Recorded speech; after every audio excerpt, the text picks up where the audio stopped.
Hello दोस्तों, good morning. स्वागत है एक बार फिर से आप सभी का एमजेटी एजुकेशन में। साथियों, आज है 27 मार्च और आज की वीडियो में हम लोग 27 मार्च 2025 के most important daily current affair के क्वेश्चंस को कवर करेंगे। साथियों, कल वीडियो नहीं बन पाई थी। कारण था कि पीसी जो है लास्ट टाइम पर वर्क नहीं कर रहा था और सब कुछ तैयार होने के बावजूद भी लास्ट में वीडियो रिकॉर्ड नहीं हो पाई। तो अभी भी उसमें इशू चल रहा है, दिया गया है बनवाने को, लेकिन अभी जब तक नहीं इशू सॉल्व हो जाता है तब तक मैं आपको इस मोड में पढ़ाने का प्रयास करूंगा। चलिए, तो शुरुआत करते हैं। हम लोग सबसे पहले रिवीजन करेंगे कल का। कल हम लोगों ने पढ़ा था विश्व क्षय रोग दिवस, और विश्व क्षय रोग दिवस जो है ये 24 मार्च को मनाया जाता है। ठीक है, पेन को थोड़ा सा मोटा कर लेते हैं। हाँ, ज्ञानपीठ पुरस्कार के बारे में हम लोगों ने बात किया था कि विनोद कुमार शुक्ला जी को इस बार दिया जाएगा ज्ञानपीठ पुरस्कार। ज्ञानपीठ की शुरुआत 1965 से हुई थी। भारतीय बीमा नियामक और विकास प्राधिकरण IRDAI ने बीमा सलाहकार समिति में 5 सदस्यों को शामिल किया है। इसके अलावा ई विधान एप्लीकेशन, नेशनल ई विधान एप्लीकेशन में शामिल होने वाली 28वीं विधायिका बन गई है दिल्ली की विधायिका। इसके अलावा कैच द रेन अभियान का शुभारंभ हरियाणा के पंचकुला में किया गया। IMF ने भारत को बताया है कि ये जल्द ही जापान की अर्थव्यवस्था को पीछे कर देगा और दुनिया की चौथी सबसे बड़ी अर्थव्यवस्था बन जाएगा। कब तक होगा ये? इसी साल के अंत तक, होते होते तक हम लोग चौथी सबसे बड़ी इकोनॉमी बन जाएंगे। इसके बाद भारतीय राष्ट्रीय कला एवं सांस्कृतिक विरासत ट्रस्ट यानी INTACH, इसका अध्यक्ष बनाया गया अशोक सिंह ठाकुर को। और इसरो ने अंतरिक्ष स्टेशन स्थापित करने के लिए 2035 तक लक्ष्य रखा है। और कल इसके बारे में मैंने आपको बहुत सारी जानकारियां दी थी परसों वाली वीडियो में, तो आप लोग देखिएगा, काफ़ी कुछ जानने को मिलेगा।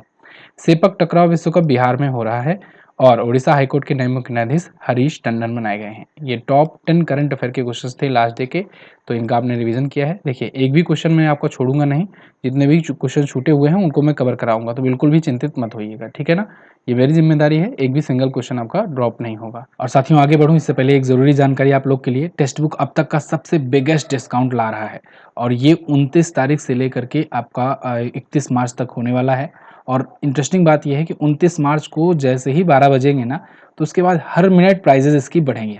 हर मिनट मतलब 12 बजे सबसे कम प्राइस पर रहेगा, उसके बाद एक एक मिनट जैसा बढ़ता जाएगा वैसे वैसे प्राइस बढ़ता जाएगा। तो आप 12 बजे ऑनलाइन रहिएगा 29 मार्च को, इससे आप सबसे लोवेस्ट प्राइस पर पा पाओ। इसके बाद दाम ऐसे बढ़ते जाएंगे, ठीक है। इसके लिए आपको MZT कूपन कोड यूज करना होगा, जिससे आप डिस्काउंट प्राप्त कर पाओ। 12 बजे से 1 बजे तक ये चलने वाला है। इसके बाद तो आपको डिस्काउंट मिलेगा ही जो मिलेगा, लेकिन सबसे उससे भी सबसे कम पर अगर चाहिए तो 12 बजे रात को आना होगा।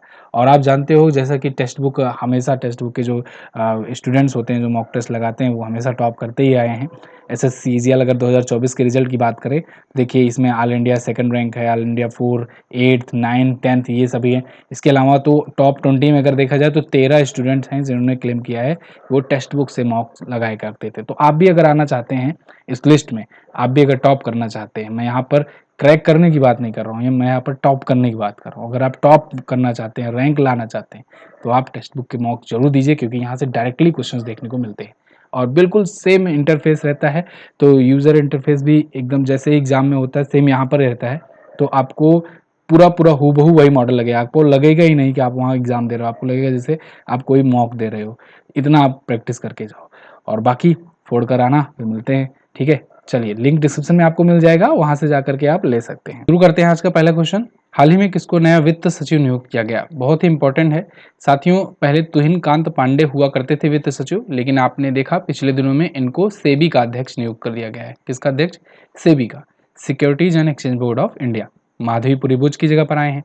लेकिन अब वित्त सचिव का पद खाली हो गया था, तो वित्त सचिव अब नियुक्त कर दिए गए हैं अजय सेठ, ठीक है। इनका नाम आप याद रखना, अजय सेठ जो है ये भारत के नए वित्त सचिव होने जा रहे हैं। ये अजय सेठ है और ये वित्त सचिव होंगे। वित्त मंत्रालय में वित्त मंत्री के बाद दूसरा सबसे बड़ा पद इन्हीं का होता है, वित्त सचिव का, ठीक है।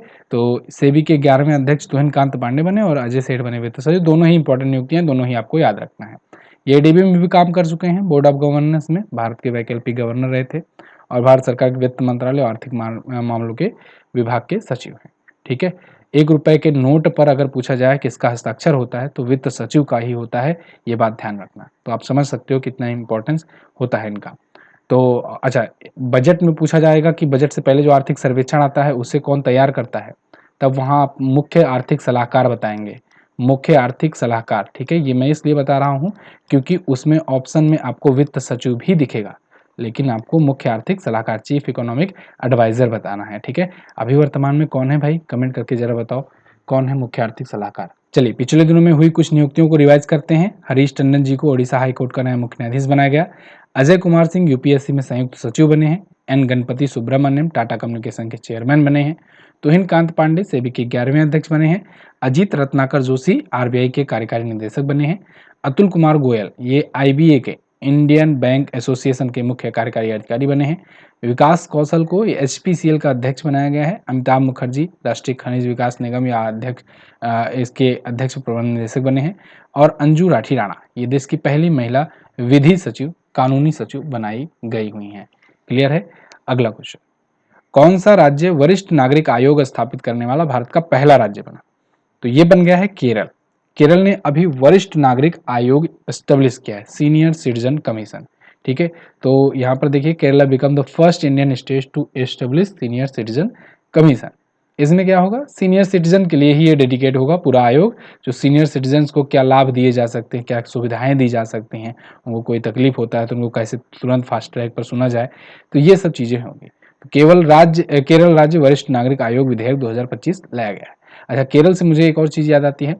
केरल ने विधानसभा में इस केरल का नाम बदलकर केरलम करने के लिए विधानसभा में प्रस्ताव ये लाई हुई थी। ठीक है, लगभग 1 साल हो गए। तो ये भी ध्यान रखना, क्वेश्चन आपसे क्वेश्चन जब पूछा जाएगा तो उसमें ऑप्शन में केरलम, केरलिया या कुछ भी कुछ पूछ सकता है ऑप्शन में, तो आपको केरलम पर जाना है। ठीक है जी, आगे केरल की बात करते हैं। केरल आप देखोगे मैप में तो भारत के दक्षिण में आपको यहाँ पर देखने को मिल जाएगा केरल। ये रहा तमिलनाडु, ये रहा केरल। ठीक है ना, तो इधर ईस्ट साइड अगर देखोगे तो ये तमिलनाडु पड़ता है और वेस्ट साइड पड़ता है केरल। तो ये वेस्ट साइड है तो ये इधर हो गया वेस्टर्न कोस्ट। ठीक है ना, यानी कि पश्चिमी घाट, और इधर हुआ पूर्वी घाट आपका। चलिए, तो उस दिन शायद मैं आपको उल्टा बोल दिया था। ठीक है, होता है कई कई बार क्या कि दिमाग में चलता रहता है लेकिन मुंह से दूसरा चीज निकल रहा होता है। खैर, तिरुवनंतपुरम इसकी राजधानी है और पिनराई विजयन सीपीआईएम पार्टी से यहाँ के सीएम हैं। राजेंद्र विश्वनाथ अर्लेकर यहाँ के गवर्नर हैं। 14 जिले हैं, 140 विधानसभा में सीटें हैं, लोकसभा में 20 और राज्यसभा में यहाँ से 9 सीट जाती हैं। यहाँ पर साइलेंट वैली नेशनल पार्क बड़ा पूछा जाता है, याद रखना। इडुक्की भी है और पेरियार वन्यजीव अभयारण्य भी है। वेपनाड कायल है, पलक्कड़ दर्रा है, पाल घाट भी है, ये भी ध्यान रखना।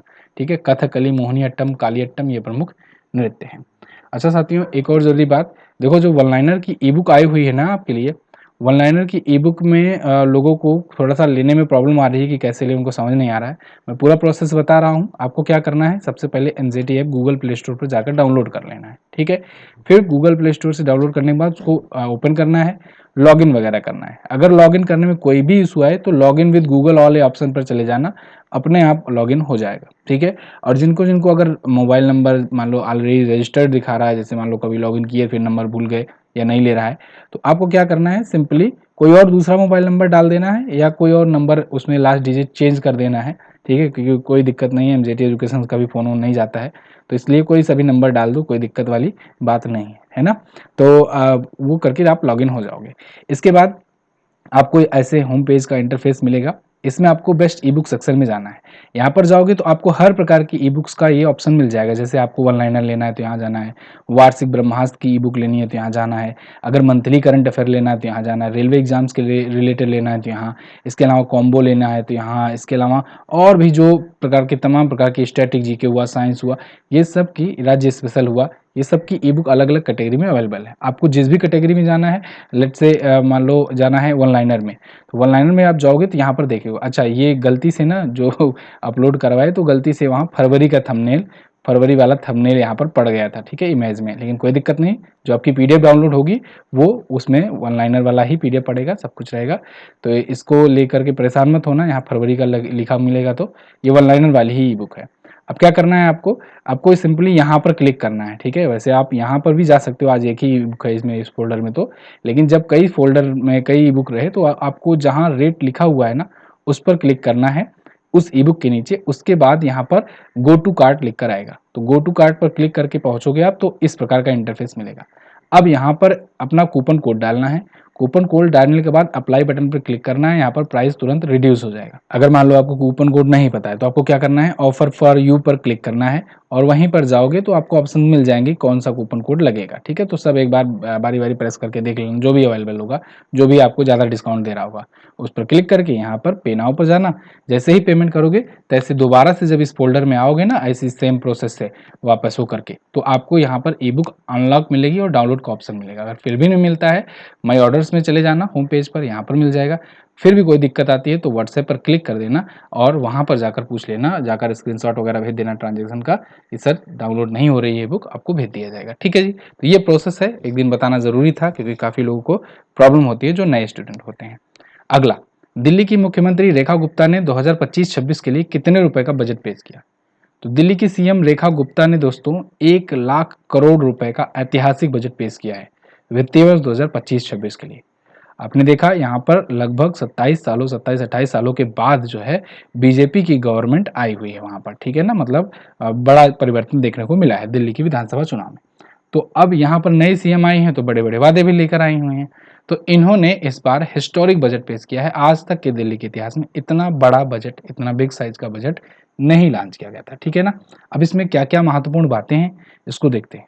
देखो अमूमन आप देखते हो कि जैसे किसी राज्य का बजट आता है, देखो बढ़ाते सब लोग हैं अगले साल, कोई भी घटा करके बजट नहीं लॉन्च करता, लेकिन अमूमन आपको देखने को मिलेगा 4% ग्रोथ या 10% बड़ा बजट या 7% ज़्यादा बड़ा बजट, 12% ज़्यादा बजट, ऐसे देखने को मिलता है।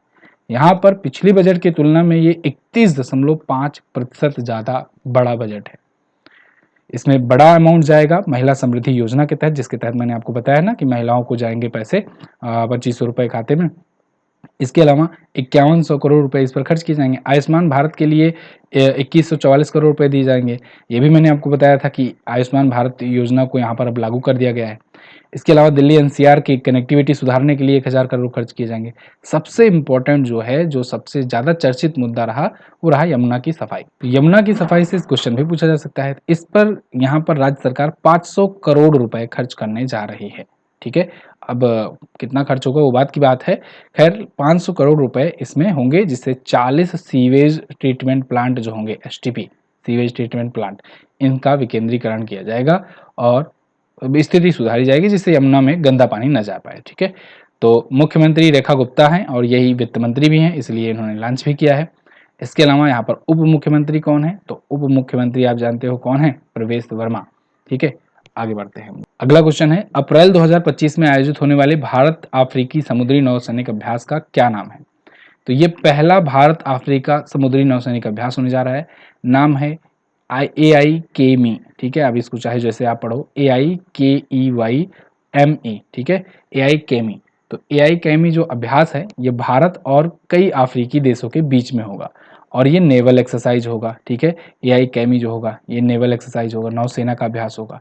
तो इसमें अध्यक्षता कर रहा है भारत और तंजानिया। ठीक है, भारत की नौसेना और तंजानिया की नौसेना, लेकिन इसमें शामिल और भी देश हैं। 10 अफ्रीकी देश इसमें भाग ले रहे हैं। तो अफ्रीका इंडिया मैरीटाइम एंगेजमेंट ये इसका फुल फॉर्म रहने वाला है और 13 से 18 अप्रैल तक ये आयोजित होगा। कहाँ पर? हिंद महासागर में। क्लियर? चलिए कुछ और एक्सरसाइज को अगर हम लोग रिवाइज करें तो देखिए, वरुण अभय एक्सरसाइज हुआ भारत फ्रांस के बीच में, 23वां संस्करण था। कॉर्पेट भारत और बांग्लादेश के बीच में हुआ बंगाल की खाड़ी में।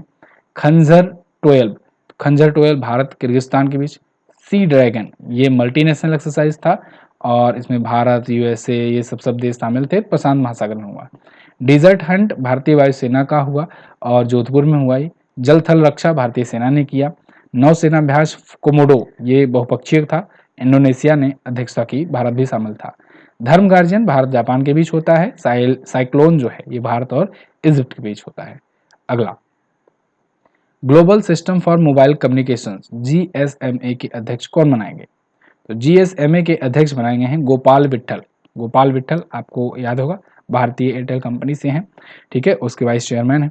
तो इन्हें अभी नियुक्त किया गया है GSMA का चेयरमैन, यानी global system for mobile communication के नए अध्यक्ष होंगे। कब तक के लिए होंगे? 2026 तक के लिए इनको नियुक्त किया गया हुआ है। भारतीय एयरटेल के उपाध्यक्ष और प्रबंध निदेशक हैं। ठीक है, तो जोस मारिया के स्थान पर आए हुए हैं और क्योंकि उन्होंने इस्तीफा दे दिया था, अब यहाँ पर होंगे। ठीक है, चलिए, सुनील मित्तल के बाद इस प्रतिष्ठित पद पर पहुंचने वाले दूसरे ये भारतीय हैं। जीएसएमए जो है एक प्रकार से ग्लोबली काम करता है ना।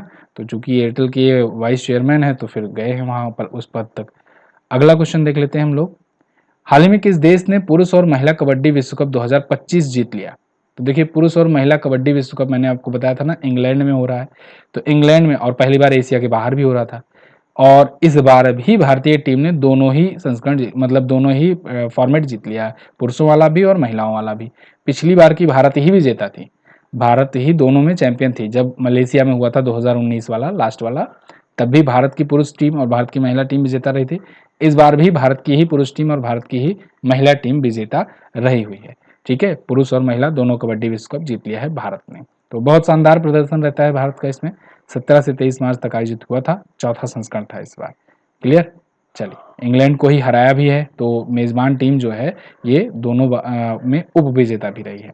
अच्छा, कभी अभी कुछ दिन पहले ही खो खो विश्व कप हुआ था, खो खो विश्व कप याद होगा, उसमें भी भारतीय ही दोनों टीमों ने जीता था, पुरुष और महिला टीम ने जीता था। और उसमें दोनों उपविजेता कौन कौन थी? नेपाल थी। ठीक है, चलिए अगला देख लेते हैं। हाल ही में डब्ल्यूएचओ ने किस बीमारी को उपेक्षित उष्णकटिबंधीय रोगों की सूची में शामिल किया? तो डब्ल्यूएचओ ने अभी हाल ही में नोमा नाम की बीमारी को, नोमा एक बीमारी है, इसको उपेक्षित उष्णकटिबंधीय रोगों की सूची में शामिल किया है। कि इस टाइप की, जैसे क्या होता है ना कि जब डब्ल्यूएचओ उपेक्षित उष्णकटिबंधीय टाइप में जब कैटेगरी में शामिल करता है, तो इसका मतलब ये हुआ कि ये जो रोग है ना, इसकी उपेक्षा हो रही है और इस पर लोग उतना ध्यान नहीं दे रहे हैं। तो लोगों का ध्यान फोकस करना इसका उद्देश्य होता है। उष्णकटिबंधीय मतलब कि उष्णकटिबंधीय क्षेत्र में यह होती है, जहाँ पर ज़्यादा गर्मी पड़ती है। आप देखते हो ना, जो मतलब इक्वेटर के आसपास, इक्वेटर से लेकर के आप कर्क रेखा और मकर रेखा के बीच के जो ये एरिया होता है, इस पर जो देश पड़ते हैं, उन देशों पर सबसे ज़्यादा गर्मी पड़ती है, वही उष्णकटिबंधीय क्षेत्र होते हैं। तो ऐसे क्षेत्र में जो बीमारी होती है, तो वहाँ पर उनका उष्णकटिबंधीय रोगों की लिस्ट में उनको डाला जाता है। ठीक, समझ में आई बात। अब ये नोमा के बारे में समझते हैं। नोमा जो है मुंह और चेहरे को प्रभावित करने वाला एक ग्रेगिन रोग होता है। अच्छा, इसका सबसे घातक चीज यह है कि मृत्यु दर 90% है। आप सोचो कि कोविड वगैरह का ना 0.1% था मृत्यु दर, है ना, कोरोना का, लेकिन इसका देखो डेथ रेट कितना है, 90%। मतलब अगर 100 लोगों को हो रहा है ना, 90 लोग जो हैं मर जाते हैं, केवल 10 ही लोग बच पाते हैं। लेकिन कोविड क्योंकि एपिडेमिक था, वो बहुत तेज फैलता है, ये उतना ज़्यादा फैलता नहीं है, इसलिए उतना घातक हुआ नहीं। लेकिन फिर भी इसके बारे में सही डेटा उपलब्ध ही नहीं है, ज़्यादा जानकारी मिल ही नहीं रही है विश्वसनीय सोर्सों से। लेकिन जो भी है कि ये 2 से 6 वर्ष की आयु के बच्चों को प्रभावित करते हैं, जहाँ पर अत्यधिक गरीबी होती है, बहुत कुपोषण होता है, खराब स्वच्छता और मौखिक स्वच्छता की कमी होती है, वहाँ पर ये होता है। ठीक। डब्ल्यूएचओ की बात करें तो 7 अप्रैल 1948 को स्थापना हुई थी। 7 अप्रैल को इसका दिवस भी मनाया जाता है, विश्व स्वास्थ्य दिवस। ठीक है, जिनेवा में हेडक्वार्टर है, टेड्रोस अधनोम इसके वर्तमान में अध्यक्ष हैं। आपको याद रखना है 2 पॉइंट डब्ल्यूएचओ से कि अभी अर्जेंटीना अर्जेंटीना और अमेरिका, ये दोनों अलग हो गए हैं डब्ल्यूएचओ से। ठीक है ना, मतलब इन्होंने डब्ल्यूएचओ की सदस्यता त्याग दी है, छोड़ दी है, बाहर हो गए हैं इससे। क्लियर है जी। चलिए अगला क्वेश्चन देख लेते हैं। भारत सरकार द्वारा स्वीकृत संसद सदस्य के वेतन में कितने प्रतिशत की वृद्धि हुई? ये बहुत जरूरी था भाई, ये बहुत जरूरी था। संसद के सदस्यों के वेतन में 24% की वृद्धि हुई है। बेचारे गरीब सांसद जो हैं, जो कि संसद भवन में बताओ कितनी मेहनत से 5-5 रुपए में नाश्ता पाते हैं, और उसके बाद फिर खाना भी उनका इतना महंगा होता है, 10-15 रुपए में खाना मिलता है। ठीक है, बाहर गरीब बेचारे पिज्ज़ा ऑर्डर करते हैं 250 रुपए में, लेकिन इनमें 24% हाइक हुई है। और इंटरेस्टिंग बात क्या है, अभी मैं आपको दिखाता हूँ। ये पहले रेफरेंस के लिए आर्टिकल देख लो द हिंदू का। इंटरेस्टिंग बात क्या है जानते हो? आखिरी बार इनमें वृद्धि हुई थी 2018 में। सोचो कितने साल हो गए, 2018 में। अब पिछला वाला वेतन आयोग जो आया था, 7वां वेतन आयोग, वो 2016 में आया था, इनसे 2 साल पहले। और अब अगला जो 8वां वेतन आयोग आएगा, वो 10 साल बाद यानी 2026 से होगा। मतलब शुरू हो जाएगा, ये कोई गारंटी नहीं है, 2026 में लास्ट तक हो सकता आ जाए। तो मतलब 2018 में 2 साल बाद आया, और 2 साल पहले लगभग इनका वेतन भी वृद्धि हो जा रहा है। खैर, 1 लाख रुपए प्रति महीना पहले था, 1,24,000 रुपए प्रति माह हो जाएगा सांसदों का वेतन बढ़ करके। अच्छा जी, एक चीज और ध्यान रखना कि ये जो सांसद होते हैं ना, ये ओपीएस में होते हैं। ठीक है, ओपीएस यानी ओल्ड पेंशन स्कीम में। और अगर 2 बार से कोई जीता है, मतलब जैसे कोई एक बार सांसद बना, ठीक है, कोई दोबारा अगर बन गया सांसद, तो इसका मतलब वो 2-2 पेंशन उठाएगा। 3 बार बन गया तो हो सकता है 3 बार उठाए, ठीक है। लेकिन यहाँ पर अगर नौकरी में बात करें, गवर्नमेंट एम्प्लॉइज़ की बात करें, तो एक तो वो उनमें एनपीएस लागू है, ठीक है, जिसको लेकर के लोग बहुत ज़्यादा विरोध करते हैं, आपने देखा इसको। और इसी को लेकर यूपीएस भी लाया गया, लेकिन उनको ओपीएस नहीं दिलाया गया। वहीं ये लोग ओपीएस के अंतर्गत आते हैं। और इनका हाइक भी देखो, 10 साल में होता है, वेतन आयोग आता है, उसके बाद फिर फिटमेंट फैक्टर जो होता है वो लगभग 2% या 2.5% के आसपास रहता है। लेकिन यहाँ पर देखो 2018 में लास्ट हाइक हुआ था सैलरी का, और इसके बाद अभी 2025 में हो गया। खैर, इस पर आपकी क्या राय है, आप लोग कमेंट करके ज़रूर बताइएगा। इन लोग को कितनी ज़्यादा ज़रूरत है, ठीक है, ये भी बताइएगा सैलरी हाइक की। वोट मांगने जाएंगे तो बिना फॉर्च्यूनर के जाएंगे नहीं तो कोई सांसद मानेगा ही नहीं। हाल ही में एएसआई को किस स्थान पर चल रही खुदाई में बौद्ध पुरावशेषों का विशाल भंडार मिला है? तो ये मिला है साथियों उड़ीसा में। देखो, उड़ीसा में पिछले दिनों से कई बार ऐसा हो चुका है कि बौद्ध पुरावशेषों का यहाँ पर विशाल भंडार खोजा जा रहा है, लगातार मिल भी रहा है। और इससे पता चलता है कि बौद्ध जो टाइम पीरियड था, उस टाइम पर यहाँ पर काफ़ी कुछ हुआ करता था, ग्रोथ हुआ करती थी।